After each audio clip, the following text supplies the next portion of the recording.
Katrina Ffrench. Good morning, Chair. I would like to echo what's been said by Liberty, the Open Society Foundation, and also Professor Ben Bowling, but also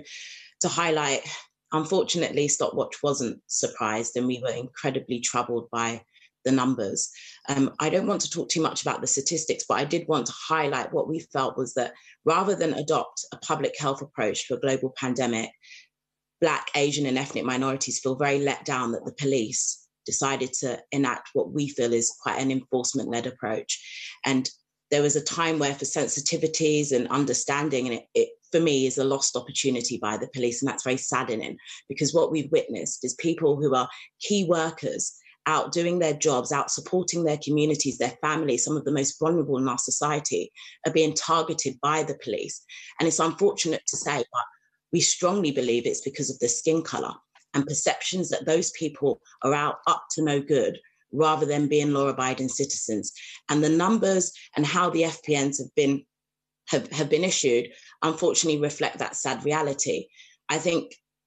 what we could do to make things better is call for an urgent review of all of those fines that have been issued, because what will happen is that people will challenge them by going to the courts. And if then presented in the courts, they are not looked upon favourably because it's seen that they're undermining the police in a public health pandemic, then those people are left with criminal records. And we all know that a criminal record doesn't help one get a job. It doesn't help one feel like they're valid members in society, especially when you were only out trying to buy shopping for your mum or go into work. So I think it's not just the numbers, it's the faces behind and the lived experiences behind why these fines were issued in the first place, and a lack of understanding on the part of some police forces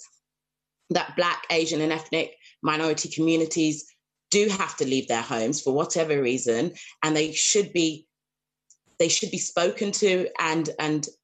not necessarily coming heavy-handed with the police, putting handcuffs on you straight away and wanting to know why you're out and about, and if the reason isn't justifiable, slapping a fine on you. So I think there's something about the lived experiences and the qualitative information that goes behind these statistics that I would really encourage the committee to maybe seek out and do some surveys or have some focus groups with people who have been impacted in that way, so that we understand what was the actual encounter like. Because I believe that, unfortunately, the encounter was unfair, unprofessional, and it left people